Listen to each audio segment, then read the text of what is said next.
That's pretty cool, actually. I'm not seeing any bolts, though. There you go. That's coming at us. Did you get that?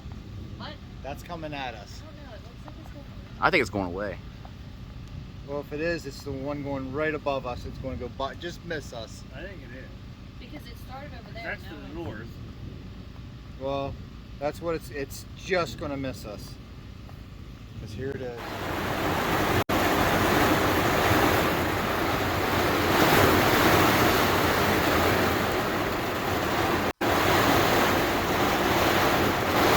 Did you listen to that rain? It poured buckets. I haven't been in the trailer when it's pouring that hard, and I mean, this is the aftermath of it. Some people had the good fortune of having things be a little bit stronger and held up, but we definitely had some carnage after the race. These are some of the vintage guys coming through the slate banks. A little bit of a small hill climb there, and guys are trying to negotiate it out. A lot of fun on this part of the course. My one regret is that when I was doing this part of the course, I go just like this guy does, around the outside, and then tries to go up over. And I wish I would have went straight through that giant puddle. I thought it was pretty cool. All that rain settled down in some of these low spots, so I had to get some mud flinging around on some of these guys, and they didn't disappoint. They had the mud just flying around me. How about that? I just love these slow-mos of the mud just slinging around. Try not to put too much of that in there for y'all, but man, I just love it. These old bikes in slow motion is just like, it's the stuff. Here comes, looks like could be Christian and Brett chasing them on the old Pook, letting her hang out. Now this was as you were coming down the hill into the slate banks. There was a nice little ski jump down there over the hill. I loved it. I gotta tell you this story here real quick. This fella here, I think his name is Will Garman. I'm out walking the course. I'm getting some vintage footage, and I'm in a step challenge. I'm trying to get some steps in, and I get lost. I'm out in the course, and I think, oh, there's a sunny spot over there, and I'll go over and check it out. Well, I get turned around, and I have no clue where I'm at. And I finally come out on this road, and thank God, number 6B come up to me, and he stopped, and I was like, hey, am I going the right direction? He goes, I don't think so. He goes, I think you want to go the other way. I'm like, oh my gosh.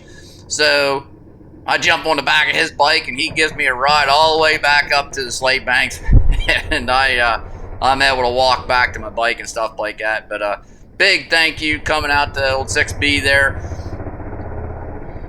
And there's old Marty Strauss coming up right at the top of the hill climb. He always looks like a linebacker. This is some of the footage I got right whenever I decided to get lost. Alright, we're getting ready to line them up. Jamie's out there with a 10-second warning. I got my foot ready, and I get that hole shot. I mean to tell you what, I shot out of there like a rocket. It fired on the first kick, quarter of the way down through there. And I got everybody in my line, and it's a nice sized line behind me.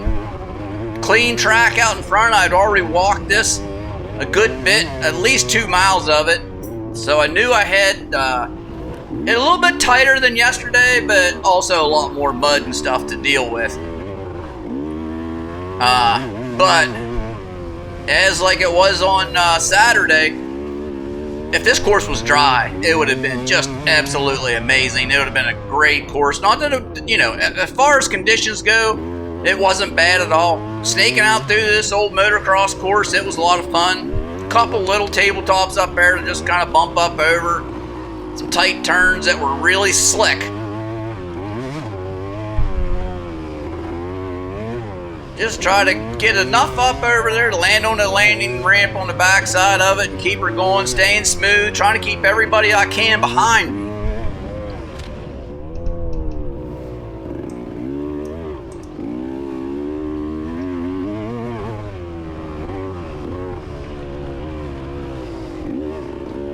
starts to get a little bit tight in through here, and I don't know if I walked this section or not, or I might have just overlooked this section, but there's one turn that kind of sneaks up on me here a little bit, and you'll see which one I'm talking about. Just about stalled her out. And I haven't looked behind me, but I'm hoping that Joey got a bad start, but I'm pretty sure he didn't. He's been riding that IT and really getting with it, and I thought, right there, I think it was. That turn, I'm pretty sure, is the one of these ones in here. I wasn't expecting it to be as tight as it was. I know he's coming for me hard, and this race has a little bit of drama in with it. I catch this guy on the KTM here, and I'm thinking, I caught you fast enough. I'm glad I got to a spot where I'm trying to put anybody I can in between me and anybody that's in my class. I need this win bad if I can pull it off, and I don't think there's much chance of it, but my only chance is, there's that turn. My only chance to win in this class right now is that either Joey have a mechanical failure, look at this mud, or for me to just ride way over my head and somehow make it stick. I'm lost. I don't know where to go. I see this other guy going this way. We're going to go this way. The course was well marked. I didn't have too much problem getting around. Just a matter of that first lap jitters. You're out front. You don't know where to go. It's just screaming down this road here. And I'm wondering, okay, where do I turn? I'm going to be turning. I'm going to be turning to the right, or what am I doing here? And that looks like Grant Rehart there. He's going to let me by, and I appreciate that. I go screaming up through the woods up in through here. And I caught a little bit out there, just me out in front there for a little bit. I come out here, and I'm thinking, all right, which way do I go? I'm kind of not going too fast, and I feel somebody brush up against my left shoulder. There he is, the man in purple. Joey Spade, he is flying, and I'm thinking, all right, I'm going to catch your coattails, and I am going to just stick with you as much as I can, and you can tell this has turned into a soupy mess, and honestly, I don't mind when it gets like that. It's got that rock bottom on a lot of it, and as long as I can catch a root, get some traction, I was not doing too bad. I'm not a rut guy by any means. When you get into these deep, solid ruts, I always want to counter steer. I don't know about you guys, but it's a bad habit I have. I have a hard time just looking out ahead and letting myself roll through. I find myself counter steering, which is counterproductive for what I need to be doing, but you can tell these ruts are starting to really get formed big. All right, I got somebody in between me and Joey, and I'm thinking, all right, creek crossing coming up, and someone told me, he goes, go to the right, go to the right. And see Joey, he's having a hard time. He slid all the way to the right.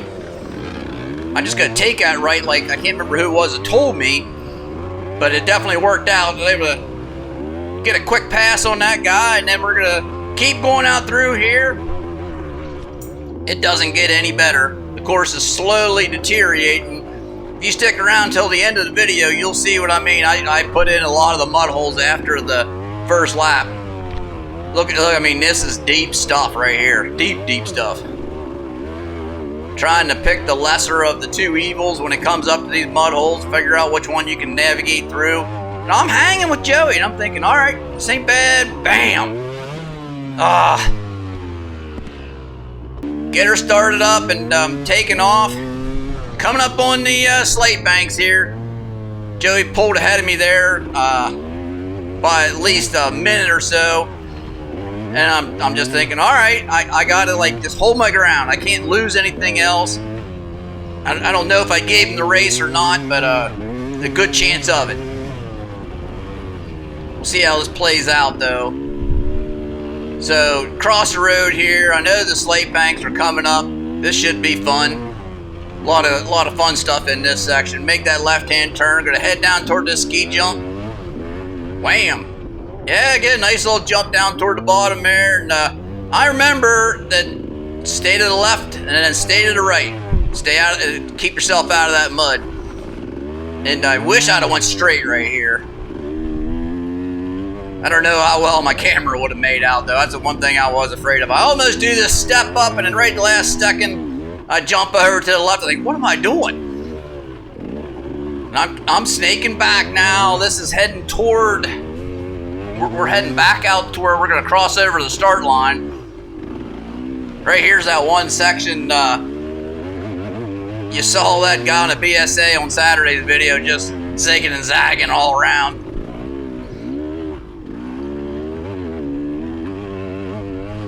Right here's where the start line was. You're going to cross back across it.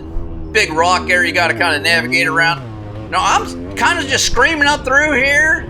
And I'll tell you what, there was a rock right in there somewhere. Oh, wait a second. There's Joey. He is buried up to the freaking head. And you can hear him say, he goes, I'm stuck. And I felt bad for him. I'd already been stuck a few times, got around him. I saw this guy going back. And I just thought, I got to make up as much time as I can possibly make up here. And now I got to be smooth. I don't know how much time it's going to cost him to get out of that mud hole, but to give you some times, he was his first lap was a 24:46, and my first lap was a 19:41. So that was a 5-minute head start he gave me. And to give you some context, my last lap was a 23:07, and his was a 20:07, and I think he was about a minute behind me. So he made up almost 4 minutes in 2 laps. He was coming hard. And one more lap, and I would have been toast. I won't say they shortened them up, but they kind of shortened the races up. We only did 3 laps. Try to take it easy on the trails and whatnot, but it definitely worked out in my favor. And he was in the back of my mind every time I heard a bike coming up. I turned around before I left him by just to make sure it wasn't him. And you can see by these mud holes, I mean, it is some super thick mud. Well, you saw that rain coming down on the trailer and all the carnage and stuff we had. I mean, we must have got 2-3 inches of rain. There was a mini tornado funnel cloud where it was about a mile away from us. I don't think it came down, but we got all the rain from the outside part of that storm, and man, it just put it down. But for as much rain as we got, I think I would rather have it the way it was. I mean, the mud holes were so soupy that you just sunk down to the base and then you were able to get through it. And the rest of this wasn't too bad at all. It's like a black, loamy dirt.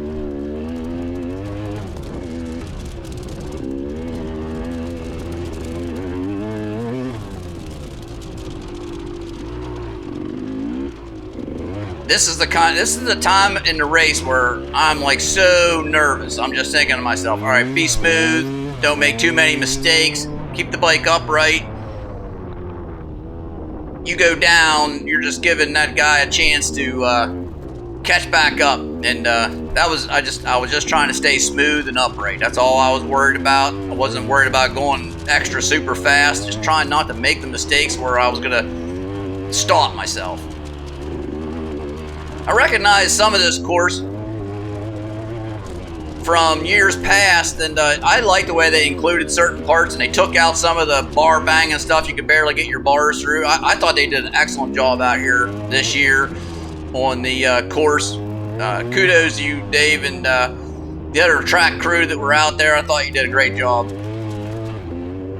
I missed that turn, did not see it coming up.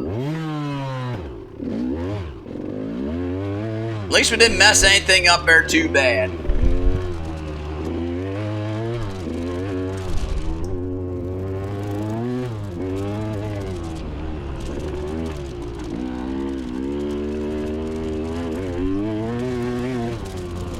I can see the campers and stuff coming up.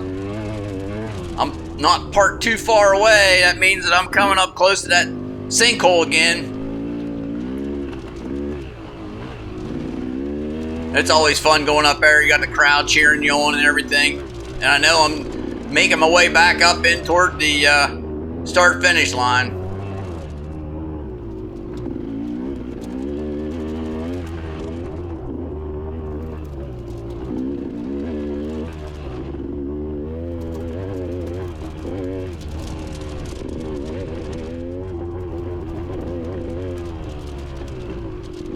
Start saying to people.